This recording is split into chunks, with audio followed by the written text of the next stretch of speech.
시청자 여러분 안녕하십니까? 복지TV 뉴스입니다. 휠체어를 탄 장애인과 노약자도 고속버스를 타고 장거리 여행을 할 수 있는 길이 열렸습니다. 관련 기준을 다룬 교통약자법이 시행된 지 13년 만입니다. 자세한 내용 정두리 기자가 보도합니다. 서울 고속버스터미널에 마련된 휠체어 버스 탑승장. 고속버스에 리프트가 생겼습니다. 가변형 슬라이딩 좌석을 접어 공간을 만들고 고정장치 등이 설치됐습니다. 지난 28일 첫 시범운행을 시작한 휠체어 탑승 설비를 갖춘 고속버스입니다. 버스 한 대당 2대의 휠체어가 탑승 가능하고 3개월 동안 버스 10대가 4개 노선을 운행하며 정부는 시범운행을 통해 도출된 문제점을 버스업계, 장애계 등과 협의해 보완한다는 계획입니다. 교통약자의 모든 교통수단 이용 권리를 명시한 교통약자 이동편의증진법이 2006년 시행된 지 13년 만에 휠체어 탑승 가능한 고속버스가 처음 생긴 겁니다. 이제 모든 교통수단 중 하나인 고속버스를 탈 수 있게 되었습니다. 비록 고속버스 10대로 4군데 노선에 제한적으로 운행하지만 또다시 역사가 시작됩니다. 법 시행 13년 만의 변화에 기대에 반면 문제도 제기되고 있습니다. 시범 운행이라고 하지만 적은 차량 대수와 제한적인 노선, 3일 전 예약 등이 지적되고 있습니다. 요란한 리프트 작동 소리와 복잡한 안전장치 등도 보완이 필요한 부분입니다. 특히 충분한 예산과 계획이 마련돼 있지 않다는 문제가 가장 크게 대두되고 있으며 장애계는 5년 내 모든 고속버스의 50%에 휠체어가 탑승 가능하도록 의무 교체를 요구하고 있습니다. 복지TV 뉴스 정두리입니다. 장애가 있거나 나이가 많거나 그를 모르더라도 참정권을 가진 국민은 누구나 투표에 참여할 수 있어야 합니다. 하지만 지금의 투표용지에는 글자와 기호만 표시되어 있어 글자를 모르면 투표하기가 어려운데요. 이에 따라 그림 투표용지를 만들기 위한 서명운동이 열렸습니다. 정두리 기자입니다. 지난 25일 서울 종로구에 위치한 해화역 4번 출구 앞 피플퍼스트 서울센터 등이 모두를 위한 그림 투표용지 만들기 국민 서명운동을 진행 중입니다. 대학로를 찾은 시민과 주변 상인들이 서명을 위해 다가왔고 좀 더 적극적인 관심을 보이며 그림 투표용지에 대한 필요성을 묻기도 합니다. 후보자의 이름과 정당만을 표기하고 있는 현재 투표용지를 정당 로고와 후보자의 사진을 넣어 모두를 위한 투표용지로 만들어달라는 요구입니다. 투표하라고 했는데 너무 어려워가지고요. 네, 그린 투표 운동회를 서명회를 받고 있어요. 네, 저희 발달장애인이 아니어도 할머니와 할아버지 아니면 아이들 미래를 생각해서 저희가 이렇게 투표 서명을 받고 있어요. 글자와 기호를 표기한 숫자만 담긴 현재 투표용지는 글자를 읽을 수 없거나 여러 가지 사정으로 글자 해독이 어려운 사람들의 참정권을 가로막고 있습니다. 발달장애인 당사자들을 중심으로 그림 투표용지 도입을 위한 목소리가 높은데 아직 우리 사회는 소극적인 모습. 장애계는 서울을 시작으로 전국으로 서명운동을 펼쳐나갈 예정입니다. 복지TV 뉴스 정두리입니다. 정치인들의 계속되는 장애인 비하 발언에 장애계가 세비 반납 등 불이익을 적용해달라며 청원을 제출했습니다. 지난 25일 오전 장애계 단체들이 국회 앞에 모여 국회의원들의 장애인 비하 발언에 대해 퇴출을 요청하는 국회 청원 기자회견을 진행했습니다. 이날 기자회견과 청원에는 한국장애인단체 총연합회와 한국장애인연맹 등이 참여했습니다. 장애계는 국회의원들의 막말이 도를 넘고 있다며 장애계 단체 등 여러 경로를 통해 항의를 하고 있지만 그때뿐이라고 꼬집었습니다. 이어 국회의원들의 막말이나 장애인 등 소수자에 대한 비하 용어를 절대로 사용하지 못하도록 청원한다며 막말 없는 국회, 소수자를 존중하는 국회를 촉구했습니다. UN CRPD 민간 보고서와 관련해 기자회견이 개최됐습니다. UN 장애인권리협약을 한국 정부가 비준한 지 11년. 하지만 아직 선택 의정서는 비준하지 않아 반쪽이라는 지적을 받고 있습니다. 지난 28일 UN CRPD NGO 연대는 국회 앞에서 기자회견을 열고 대한민국 정부는 장애인의 진정한 인권 확립을 위한 선택의정서 비준을 조속히 이행하라고 촉구했습니다. 선택의정서는 국내에서 가능한 모든 구제 절차를 이용하고도 권리 구제가 되지 않았을 경우 유엔 장애인 권리위원회에 통보해 심리를 청구할 수 있는 제도 내용을 담고 있습니다. 하지만 우리 정부는 협약 비준 당시 선택의정서는 유보했고 2014년 국가보고서에 대한 유엔 장애인 권리위원회의 최종 견해에서도 권고를 받은 바 있습니다. 이에 대해 NGO 연대는 지금도 정부는 긍정적 검토라고 말할 뿐 어떠한 움직임도 보이지 않고 있다며 조속한 계획 수립과 비준을 촉구하고 있습니다. 한편 NGO 연대는 기자회견에 이어 이룸센터에서 유엔 장애인 권리협약 민간보고서 공청회를 개최하고 초안을 공개, 의견을 듣는 자리를 마련했습니다. 복지TV 뉴스 정두리입니다. 제10회 공기의 날을 맞아 공기의 중요성을 되새기는 기념식이 열렸습니다. 보도에 서정용 기자입니다. 제10회 공기의 날 기념 행사가 열린 코엑스 전시홀에서는 레인보우 합창단의 공기 주제가로 개막되었습니다. 한국공기청정협회와 세계 맑은 공기연맹은 지난 10년 전부터 공기의 날 행사를 통해 국민들에게 공기의 중요성을 알리고 인류의 건강과 쾌적한 삶을 영위할 수 있도록 공기의 날 행사를 정제하고 있습니다. 여기에는 장애인들과 소외층들이 이용하는 아파트 경로당과 양로원, 명학교의 공기오염을 해결하는 실내 환기청정기가 개발되어 선을 보이고 있습니다. 세계 맑은 공기연맹은 동북아 초미세먼지의 위해성과 관리 정책에 대한 학술 세미나가 마련되어 인도와 몽골, 중국, 일본 지역의 환경 전문가들이 참여해 미세먼지 심각성과 관리 방안에 대한 설명과 공기의 날 제정의 필요성을 제시했습니다. 복지TV 뉴스 서정영입니다. 대한민국 최초의 국제 치안산업 박람회가 인천 송도에서 열렸습니다. 대한민국 최초의 국제 치안산업 박람회가 지난 21일부터 23일까지 인천시 송도에서 개최했습니다.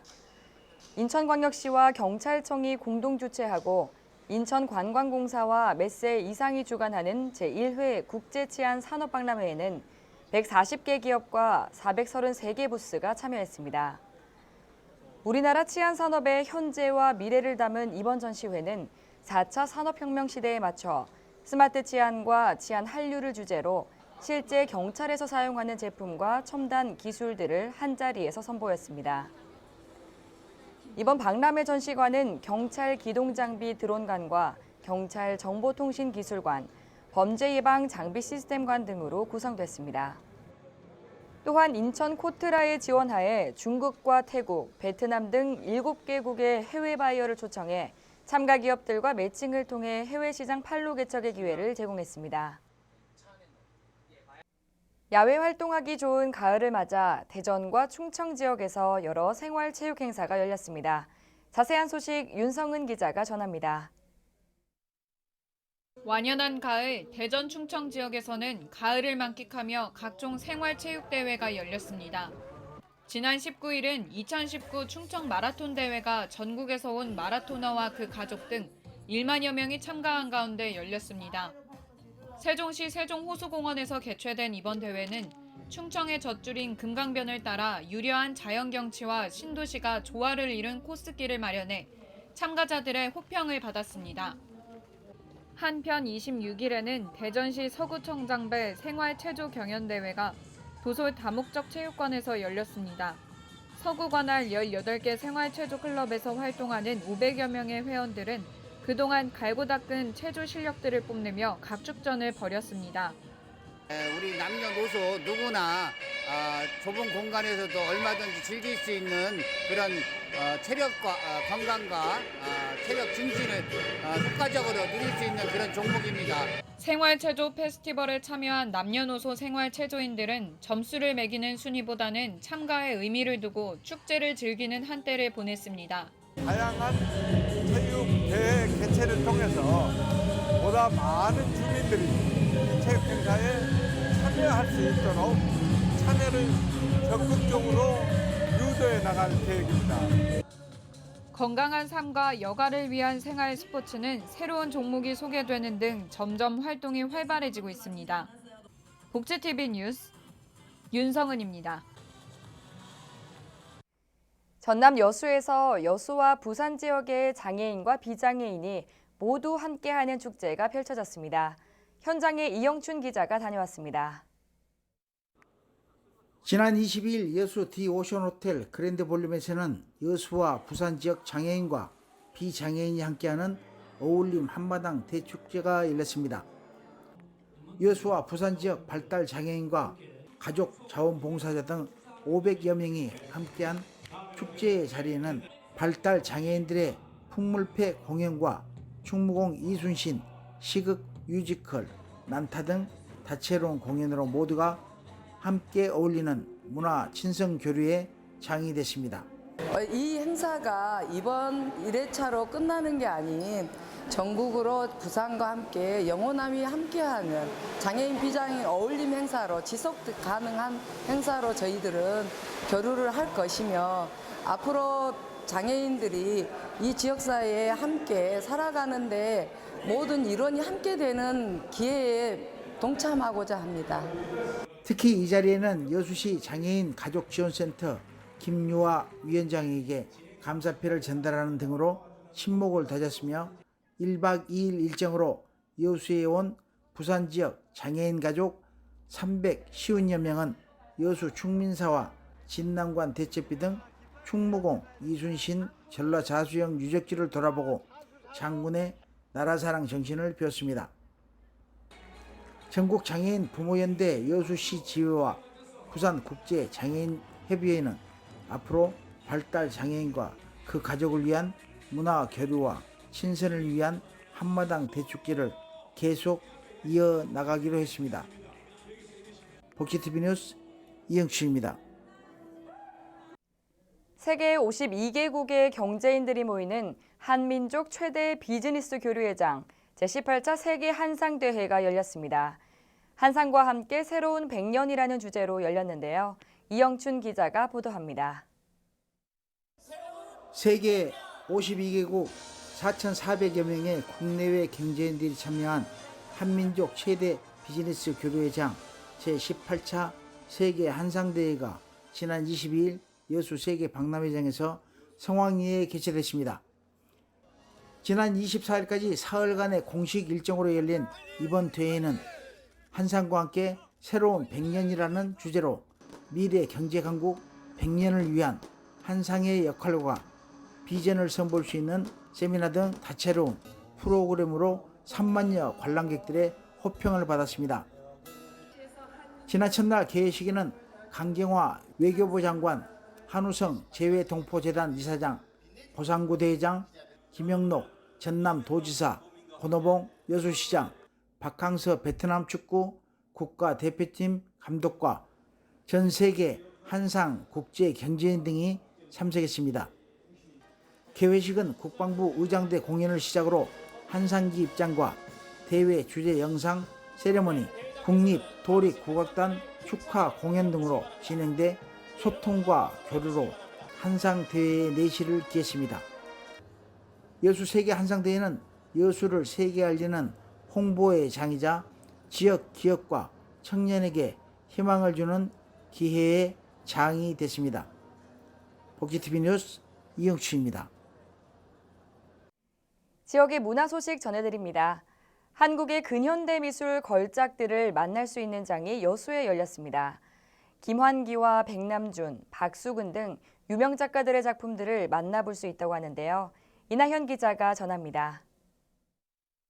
한국화와 유화, 조각, 미디어 등 다양한 장르의 작가와 시대정신, 예술성을 볼 수 있는 한국 근현대 미술 걸작전이 가나문화재단 컬렉션으로 여수 GS칼텍스 예울마루에서 지난달 27일부터 열리고 있습니다.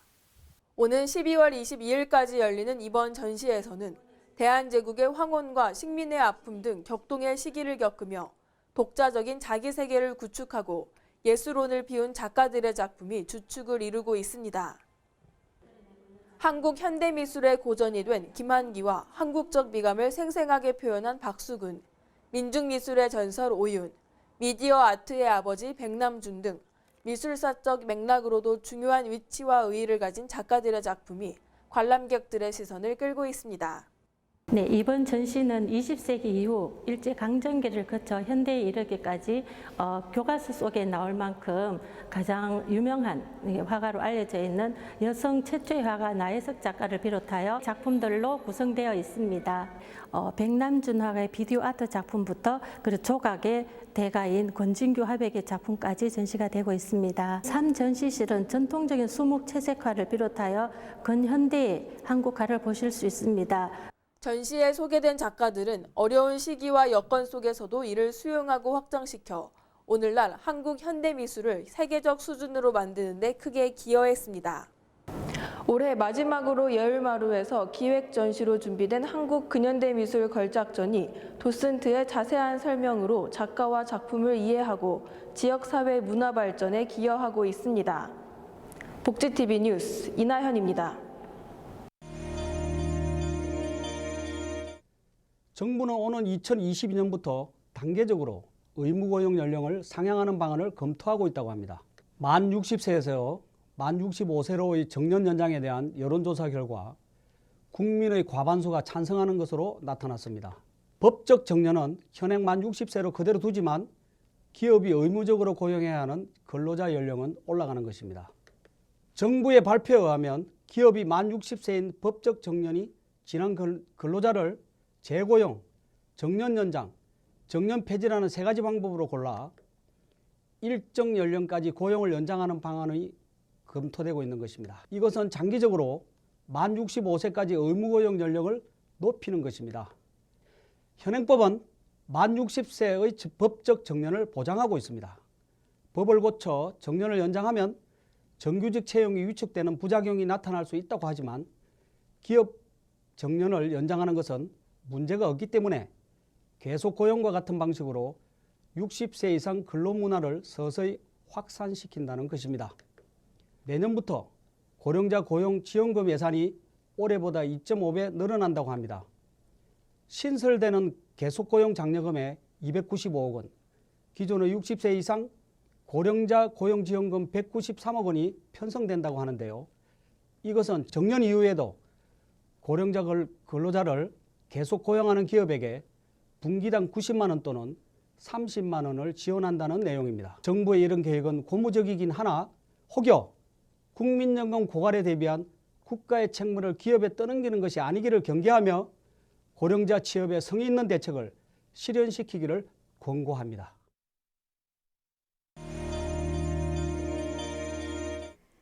서리가 내린다는 뜻의 가을의 마지막 절기인 상강이 지나고 추위가 몰려왔습니다.